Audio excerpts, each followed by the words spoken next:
માં ફરી એકવાર ભીષણ આગ લાગી। ઉમરગામના વંકાચ ગામની પ્લાસ્ટિકના દાણા બનાવતી કંપનીમાં આગ લાગી હતી। કંપનીમાં આગ લાગતા કામદારોમાં દોડધામ મચી ગઈ। પ્લાસ્ટિક મટીરીયલ હોવાથી આગે રૌદ્ર સ્વરૂપ ધારણ કરી લીધું છે।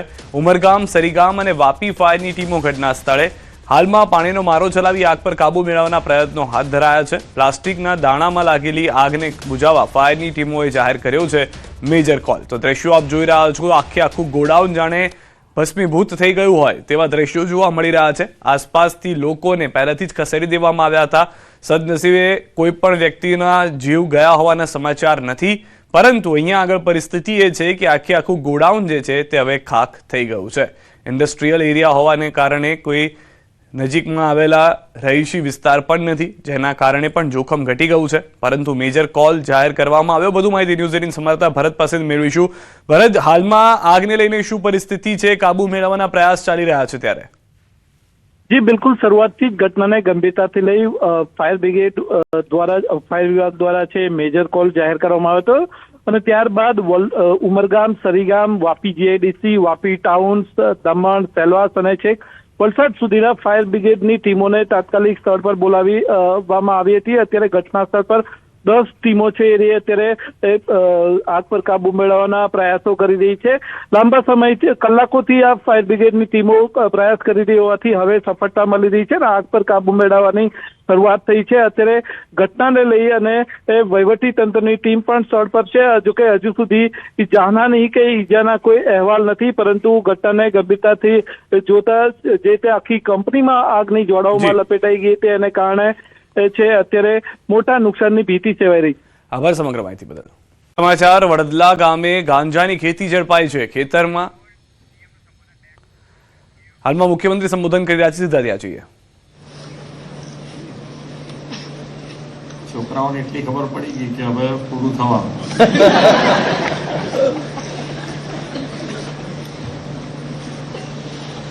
છોકરાઓની કેપેસિટી હોય ને, કેટલું સાંભળવાનું। છોકરાઓ મોબાઈલ લઈને આવે છે એમ।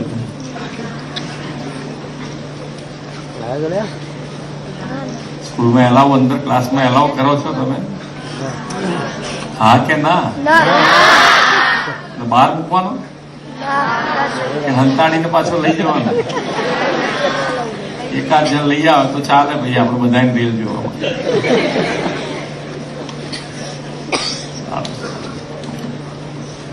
ટાઈમ નક્કી કરવો પડે। આમાં શું છે કે આ બધી વસ્તુ 24 કલાક ચાલે, પણ આપણે ટાઈમ નક્કી કરવાનો કે ભાઈ 1 કલાક તો 1 કલાક, અડધો કલાક તો અડધો કલાક, 10 મિનિટ તો 10 મિનિટ। તમારે જે નક્કી કરવો તમારી રીતે મમ્મી પપ્પા સાથે બેસી નક્કી કરવાનો કે આટલો ટાઈમ એટલે એટલો ટાઈમ મૂકી દેવાનો ફટ નહીં। તો આમાં તો તમને બીજું કશું મગજ નહીં દોડે, આમાં જ જીવ આયા કરે પછી, કારણ કે આ તો ચાલ્યા જ કરે। તમે જેમ ખેંચ્યા કરો એમ આયા જ કરે, આયા જ કરે। કરશો ને નક્કી? સાયન્સમાં ભણવાનું છે ને, તમારે હજુ વધારે સ્કોલરશીપ આપવી છે, પણ તમે સાયન્સ લો તો ને।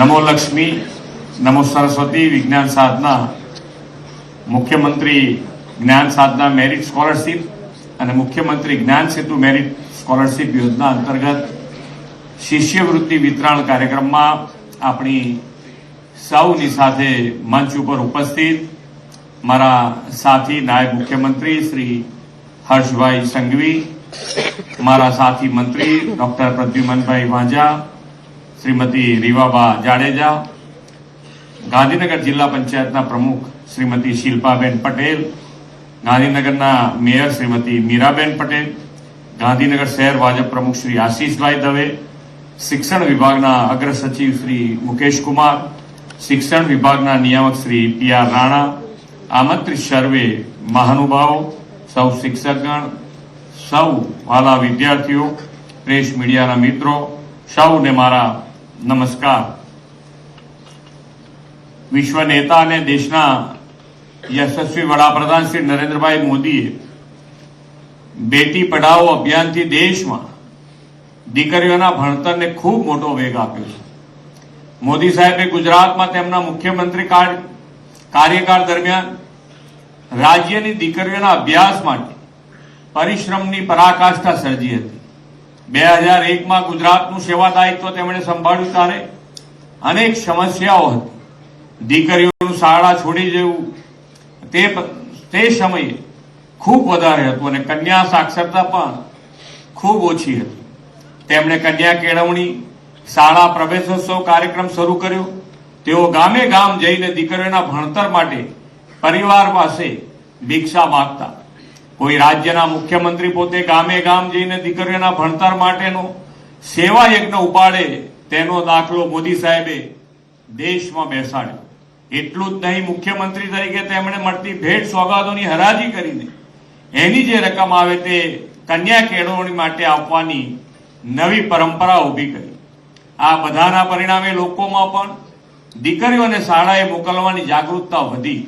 શાળા પ્રવેશોત્સવ, કન્યા કેળવણી મહોત્સવની સફળતાના પગલે દીકરીઓનો ડ્રોપ આઉટ રેટ જે 37% હતો તે ઘટીને 2% જેટલો નીચે આવી ગયો છે. આપણે પણ તેમના દિશા દર્શનમાં રાજ્યમાં કન્યા શિક્ષણને વધુ પ્રોત્સાહન મળે અને કન્યાઓનું શાળામાં 100% નામાંકન થાય તેવા ઉદ્દેશથી નમો લક્ષ્મી યોજના અને નમો સરસ્વતી વિજ્ઞાન સાધના યોજનાઓ શરૂ કરી છે. પ્રાથમિક શિક્ષણ પૂર્ણ કર્યા પછી બધી દીકરીઓ માધ્યમિક અને ઉચ્ચ માધ્યમિક શિક્ષણ પર સફળતાપૂર્વક પૂર્ણ કરે તેની ચિંતા કરીને આ યોજના શરૂ કરી છે. દીકરા અને દીકરીઓએ વિજ્ઞાન પ્રવાહનો અભ્યાસ આર્થિક અગવડના કારણે છોડવો ન પડે તે માટે આપણે નમો સરસ્વતી વિજ્ઞાન સાધના યોજના પણ શરૂ કરી છે.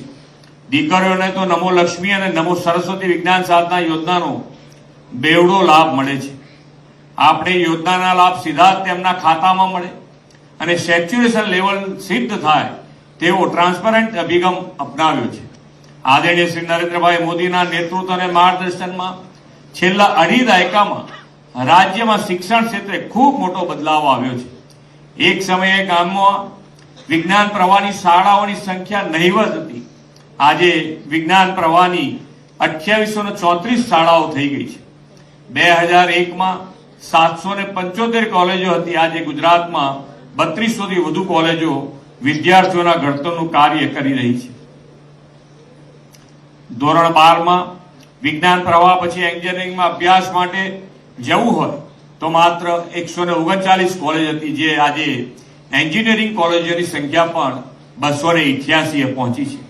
ગુજરાતમાં શ્રી નરેન્દ્રભાઈએ મુખ્યમંત્રી તરીકે સેવા દાયિત્વ સંભાળ્યું ત્યારે મેડિકલ સીટો 1175 હતી, જે આજે વધીને 7000થી પણ વધુ ડોક્ટરોની સીટ થઈ છે.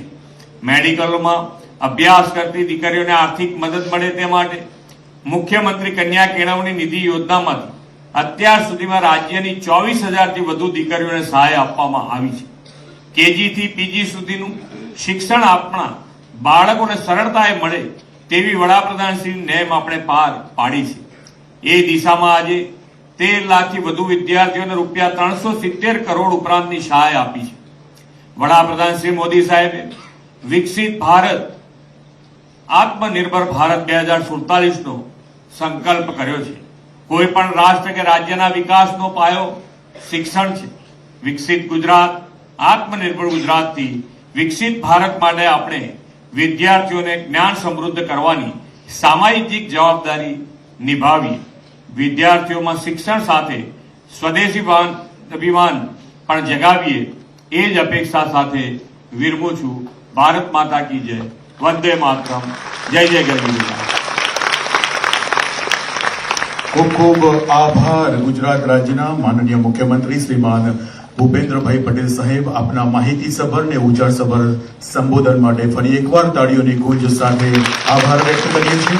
અને હવે શિક્ષણ વિભાગ ગુજરાત સરકારની આ મહત્વકાંક્ષી યોજનાઓના કાર્યક્રમનું વિધિવત રીતે આપણે સમાપન કરીએ છીએ. આભાર વ્યક્ત કરું છું ગુજરાત રાજ્યના માનનીય મુખ્યમંત્રી શ્રીનો. તાળીઓના ખૂબ ગુંજારવ સાથે એમની સાથે જ ગુજરાત રાજ્યના નાયબ મુખ્યમંત્રી શ્રીમાન હર્ષભાઈ સંઘવી સાહેબ આપનો પણ આભાર વ્યક્ત કરીએ છીએ.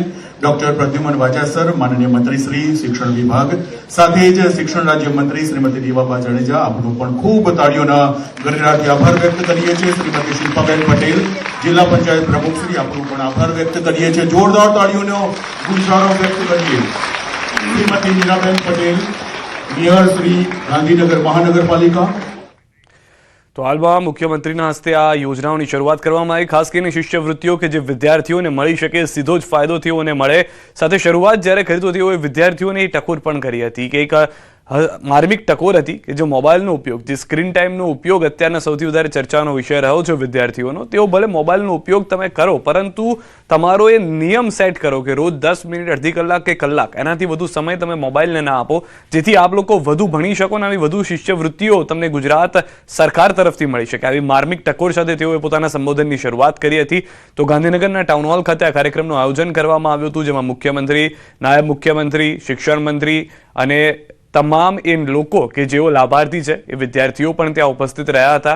અને હવેથી આ નવી જે શિષ્યવૃત્તિ છે તેના વિતરણ કાર્યક્રમની અંદર શરૂઆત થતાં જ એ સ્પષ્ટ થઈ ચૂક્યું છે કે જે પણ વિદ્યાર્થીઓ આર્થિક રીતે આગળ ભણવા માગે છે પરંતુ તેઓને સહાય નથી મળતી, આર્થિક કમી આવી રહી છે, તેઓને વધુ મજબૂત કરવામાં આવશે. ગુજરાત સરકાર તરફથી નમો લક્ષ્મી યોજના અંતર્ગત આ શરૂઆત કરી દેખાડવામાં આવી છે. જે પ્રધાનમંત્રી નરેન્દ્ર મોદીનું વિઝન છે કે ભણે ગુજરાત વધે ગુજરાત, તેને જ આગળ ધપાવવામાં આવી રહ્યું છે. અને હવે તેના ભાગરૂપે આ વિદ્યાર્થીઓને પણ આપ દ્રશ્યોમાં જોઈ રહ્યા છો, જેમાંથી કેટલાક વિદ્યાર્થીઓને આ શિષ્યવૃત્તિનો લાભ એ તેમના ભણતરમાં આગળના સમયમાં વધુ લાભદાયી થાય તે માટેના પ્રયાસ ગુજરાત સરકાર તરફથી કરવામાં આવી રહ્યા છે. તો વિદ્યાર્થીઓને રાજ્ય સરકારની આ ભેટ કે જેમાં ખુદ મુખ્યમંત્રી, નાયબ મુખ્યમંત્રી ઉપસ્થિત રહ્યા હતા, શિક્ષણ મંત્રી પણ તેમની સાથે જોવા મળ્યા, રીવાબા જાડેજા રાજ્ય કક્ષાના શિક્ષણ મંત્રી પણ ઉપસ્થિત રહ્યા હતા. અને તમામ લોકોનો એક જ અભિગમ રહ્યો છે કે સરકાર ઈચ્છે છે કે વધુમાં વધુ લોકોને શિષ્યવૃત્તિ મળે, વિદ્યાર્થીઓ વધુને વધુ આગળ વધતા જાય, ગુજરાતનું, દેશનું નામ વિશ્વ ફલક પર વધુ સન્માન સાથે લેવામાં આવે તે માટેના પ્રયત્ન વિદ્યાર્થીઓ કરે તેવી પણ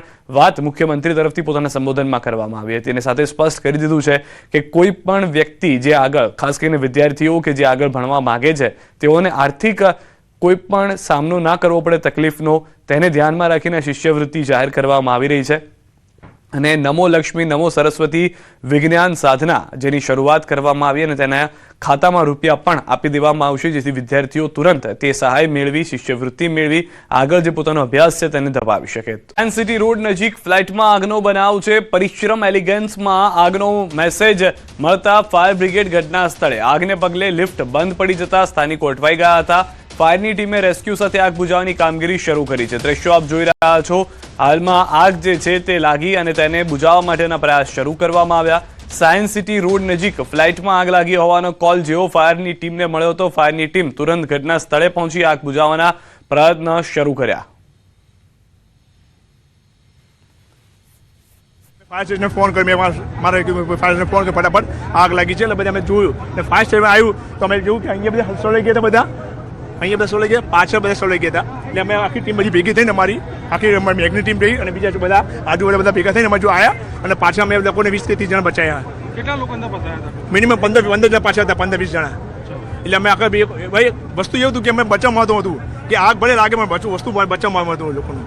એટલે આખી ટીમને બચાવવા માટે અમે મહત્વ કરી વિચાર્યું પહેલાં. सेकंड फ्लोर में काफ़ी स्मोक था तो वहाँ से उनको निकाला गया और उसका भी फायर फाइटिंग हुई है.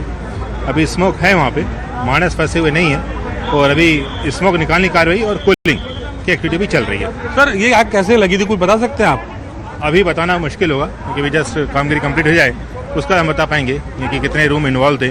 और एक होटल या बोलते हैं विश्राम जैसे एक परिसर है ये सेकंड फ्लोर पे, जहाँ पे गद्दे हैं, बेड हैं और काफ़ी टाइप का सामान रखा है, तो उसके कारण स्मोक काफ़ी डेंस स्मोक जनरेट हुआ. સોમનાથથી સમાચાર. તાલાલામાં ગીરમાં ફરી એકવાર ભૂકંપ આવ્યો છે. બપોરે 1:05 અનુભવાયા છે ભૂકંપના આંચકા. રિક્ટર સ્કેલ પર ભૂકંપની તીવ્રતા 3.3 નોંધાઈ છે. ભૂકંપનું કેન્દ્રબિંદુ તાલાલાથી 14 કિલોમીટર દૂર નોંધાયું છે.